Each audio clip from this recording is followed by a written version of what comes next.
now, and we're going to play our last two, hopefully, Dream Team courses. I'm going to start with Skinny's. He was on my plot, on my team, rather, so I've got a decent idea of how this one plays, but I didn't see the final stages of this going in. Now, I do know with Highland stuff, we're going to put these both to at least firm. I think everything else can stay default. I know he wanted to put in another couple of T sets, so I think that might be what why there's a Dream Team version. But he pretty much finished all of it, even if he was right up against the deadline. So, way back at the start, we when we were shaking down who should go on which plot, Skinny was the awesome one who was kind of happy to go with whatever. And unfortunately for him, he kind of drew the Lynx course that he seems to have built so often in previous versions of the game. So Doonagan, for example. Which is a bit of a shame, but also we kind of knew that he would always pull this off the best out of any of us. It was either me or him on this plot, and I think he was always going to be the best at this stuff. So, hey, Saucy, hey, Finny. Yeah, so we knew he would do this in a way that I just can't. Right, and his eye for detail and stuff. So you got a little wee course coming, which is a short pitch and putt that I helped him route way back and when, which we're saying basically should only be like done with chips and 7-irons and stuff like that. We looked at extra stuff to flesh out. So you've got some extra holes up here that aren't playable, but we were going to turn into a different course at some point. And you've got a few over here that we were going to do as like a neighbouring course. You couldn't have any holes play up there, but we had some just as like background and filler and that around the kind of waste bunkers. So again, I routed a few there and we went for that. And then you get the rest of the good stuff, which was just Skinny taking on the plot. And it was amazing to watch how he went about this, because he designs so differently to me. He just kind of does it purely on macro stuff and just finds like where the whole corridors are, did all the greens by just like working out drainage points and stuff like that.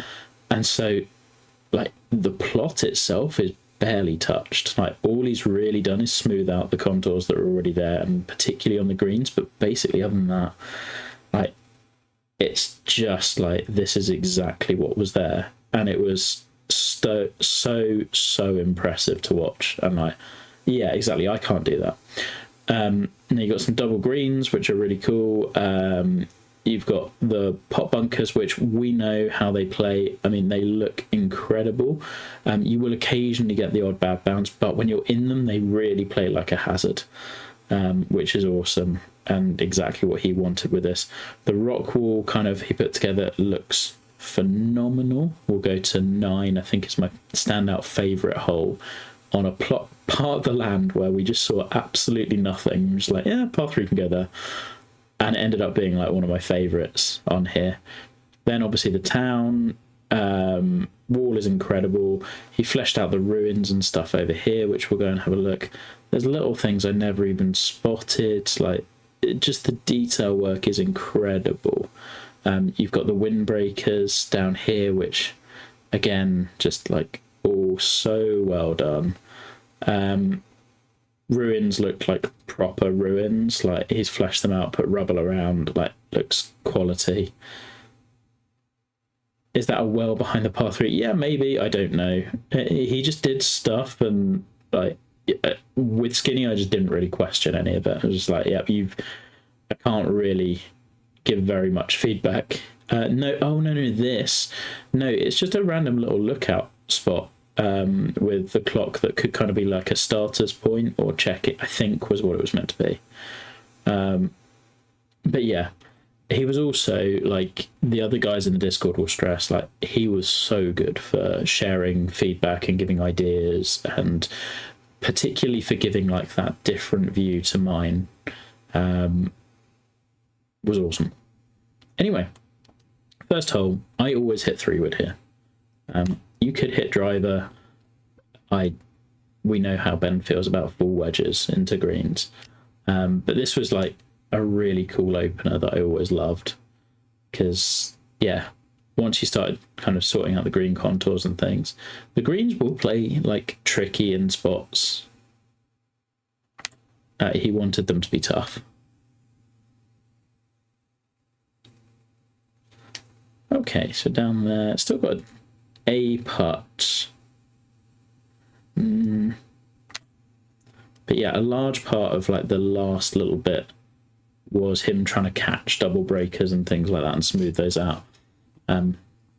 So we got one there, but it was intentional, so that's all good. Grass work is really good as well. So this second hole is drivable, potentially. We might have a good wind for it, you know.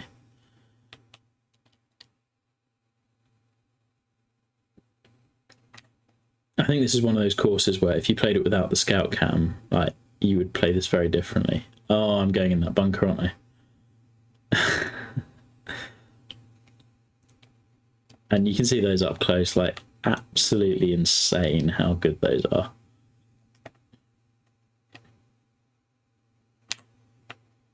Grab. We're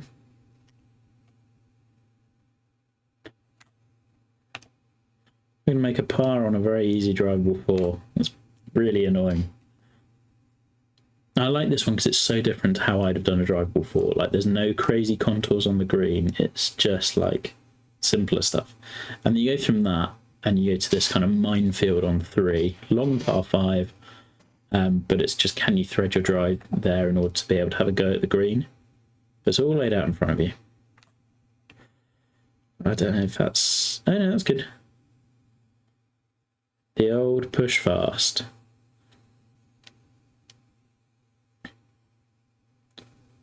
Oh, this might be the club we want as well. It's just locked up a little bit.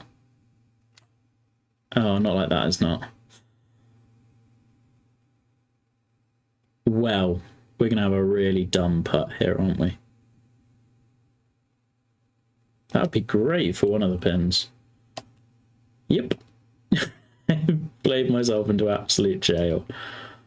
Oh no.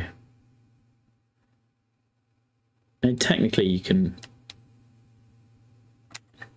I don't think I've given that enough. Oh, I knew I hadn't. Technically could have chipped it, but it's just anathema to me. Now turn back in. Oh, it tried, it really tried.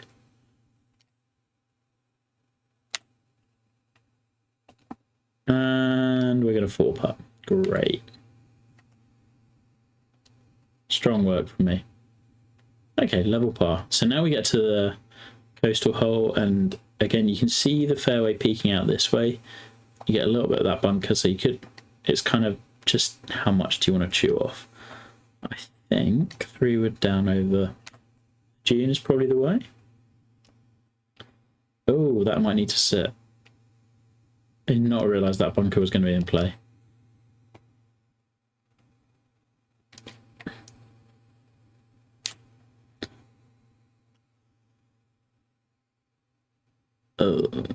Okay.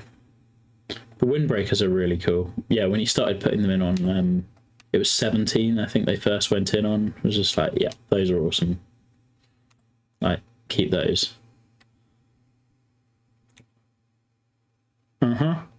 This is what he does. Like, Skinny builds really, like, I mean this in the nicest way. Like, they're not flashy courses. Like, it's not trying to be ultra strategic or anything. But they are, like, his sense of place is so good. I might need to just get a little backstop. That's a tough pin, really tough par 3. I think I can just drop it over that little ridge and it should work its way down. Hey, Jay. So yeah, even through 5, I will take that because some of those holes on the opening ones are tricky. This is not a course where I'm going to go 9 under, by the way. I know that from playtesting. So you get a really cool view of the village, like all of this totally natural. This is where the dunes were. Just ran a fairway through them. I need some luck. Yeah, the guy's a madman and delivered in spades. It was so good. Let's see if we can. We're going to clear the first bunker. We might go through to the second. Actually, it might be okay. Oh, that's so unfortunate. Usually they do trickle down as well. Well. Okay. Oh, did come out okay. So frustrating that we do actually have pot bunkers in the game, and yeah, we don't have them. Maybe they'll remedy that one day. So 7's then the ultra quirky par 4, where it's like, here's your layup option, or you hit all the way over. Oh, and you get this gem of a bunker, which is like more utter madness of time, because each of those are individual little retaining wall splines, and then the sculpting around them is just, again, incredibly good. It's an insane amount of effort. Like, the time he put in was crazy. I think we're gonna go... Oh no. Oh no. Yeah, it is. Exactly. Oh, well. I've never ended up here in playtesting, so it stands to reason that we'll end up there now. But there's an approach. Just needs to crest. We'll take that.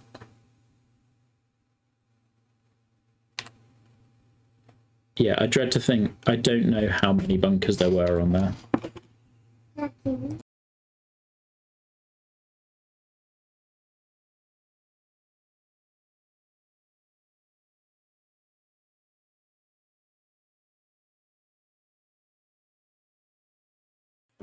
Classic interruption. Right. Now on to 8, and another one with like a little minefield of central bunkers. Unfortunately, there's nowhere for us to really cut the corner. Guess I could play 3 wood here, but I don't think that really benefits me in any way, shape, or form. That wind is just where I don't want it to be.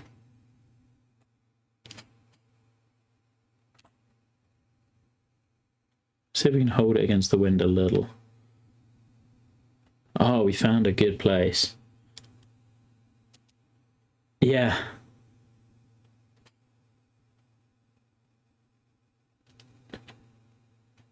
I think there is... Oh. I need to crest that. So I don't need all of this. That's pretty good. It's going to feed down from there as well.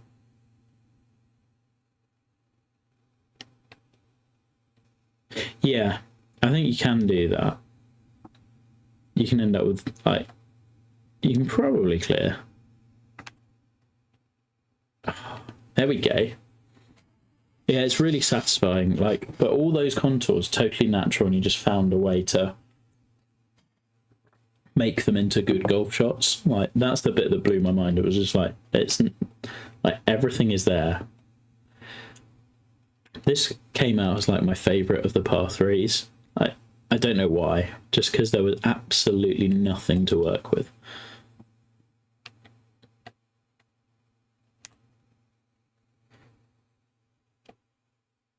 Let's get it there. And you got, it's a shame we didn't get one of the pins closer to the wall, because I think those are entertaining. Go on, keep turning. Go. Didn't quite give it enough. Yeah, this is what he does. He just builds good stuff that's like really different to everyone else. Okay, so then we go down this way. I will stress, I think there are other really good links on this plot as well. Like, I don't think this is necessarily a... I'm biased. I think this should win, obviously. But I think there's a couple of other really, really good jobs on here as well, and I don't think it's going to be straightforward. I think Matty's planning on streaming his judging rounds maybe tomorrow, so we might get some insight then. No, I've got 2 more. We've got this one, and I've got Pandas, and I'm saving that because there's a chance he might wake up, and whereas Skinny's already got all of my feedback. So yeah. And then 11 was the one we kind of batted back and forth for the longest time as to whether it should be a par 4 or a par 5. Like, ultimately, it was either a really easy par 4, really easy par 5, or a really challenging par 4. And ultimately, we decided this was probably better. But it was one of those awkward little tweener holes.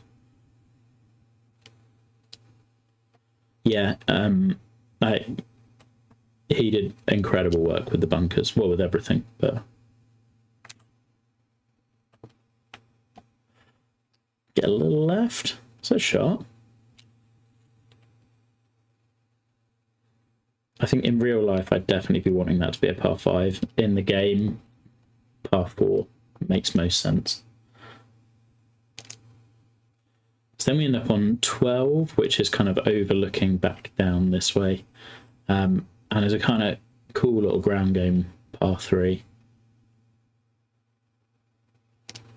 Let's see. Something out there.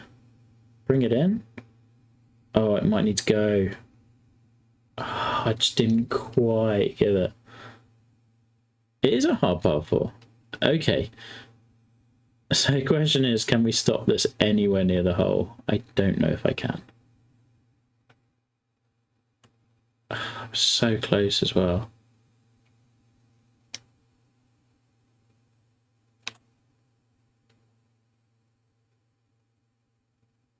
How are you stopping there? Game.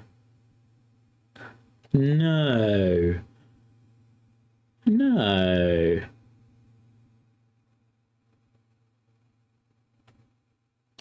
Like, I just need to breathe on that.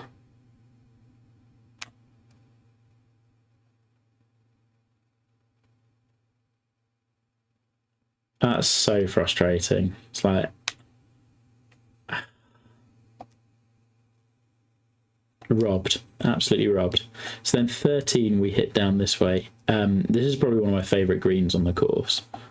Just this totally bonkers punch bowl with like this little kind of thumbprint in the middle. You'd never design it, but when you find it, you keep it. Might be it. I think I can stay short of that bunker, and I'll just take the long approach in. Like, all of these bunkers look super menacing. Up 18. I think this is the shot.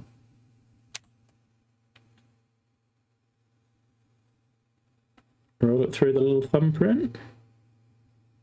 Oh, we do. I swear, the more difficult the approaches become, the better the shots. I had 2 really satisfying long approach 3 on this course. They play pretty well. Like, you get the odd one that gets caught up. So, like, I had a chip where it remained on one of these on, like, the 6th. But usually it will funnel all the way down and leave it at the bottom. Like, he did a load of play testing on it. But sometimes the game just grips. And then... note, so each of those is an individual piece of retaining wall just layered, and then these ones, there's only 2 on the course, are individual pieces of retaining wall that way, which also look great. Okay, loved this par 3. So we were only allowed to use 5 holes in the or 5 greens in the dunes area. This one just simple and beautiful. I don't know if this counted as one in the dunes area or if it was just outside. I've got a feeling it's just outside. Pretty good shot. We will take that.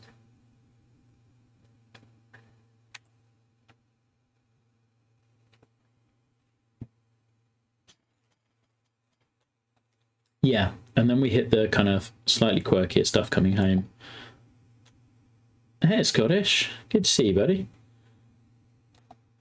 I think I'm all done with your team's playthroughs now.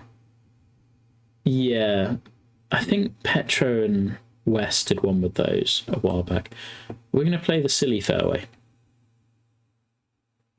I say this in that I convinced Skinny to use this, have this little fairway here. Oh no, we're not going to play with the silly fairway. No, no, no, no, no. Although we've got a decent lie in the heavy rough. we can hack out.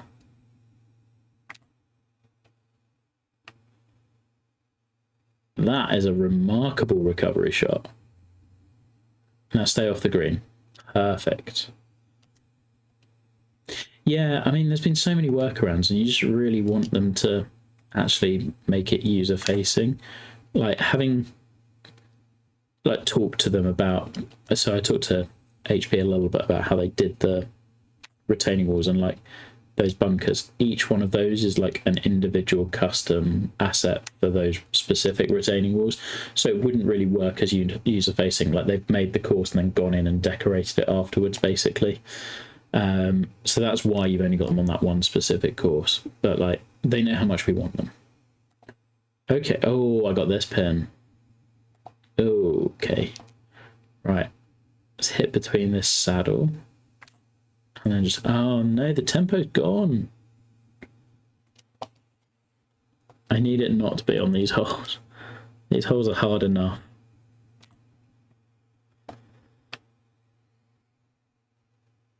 Okay. We made it through those little bits of dunes. I love the way this hole just wove through its way through those dunes.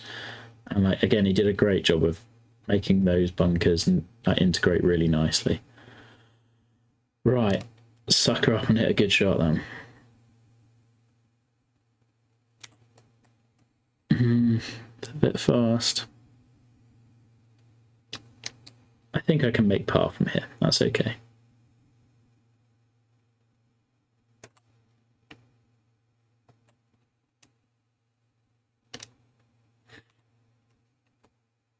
And there we go.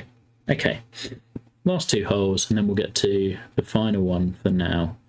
And 17 was like always the obvious spot for a par 3, we felt.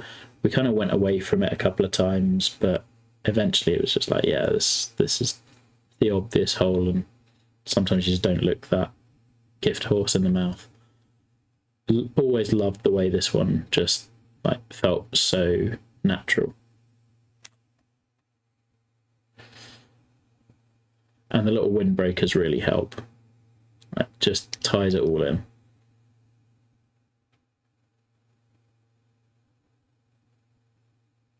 Cool view. I don't think I had this pin while playtesting.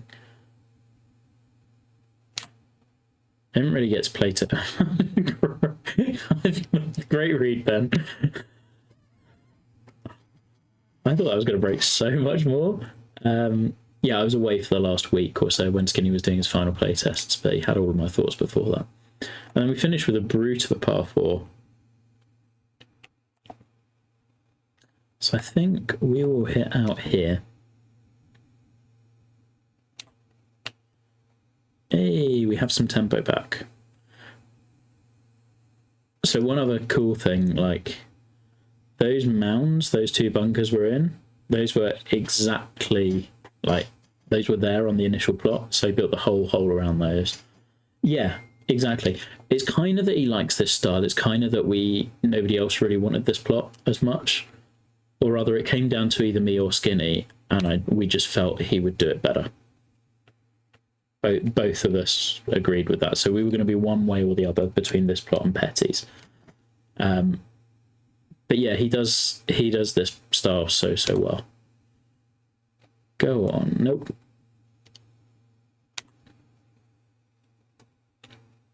So yeah, that's the Skinny like loving stream. Like the dude did an incredible job, both just in the Discord generally and helping people, as well as designing that course and building something that like hands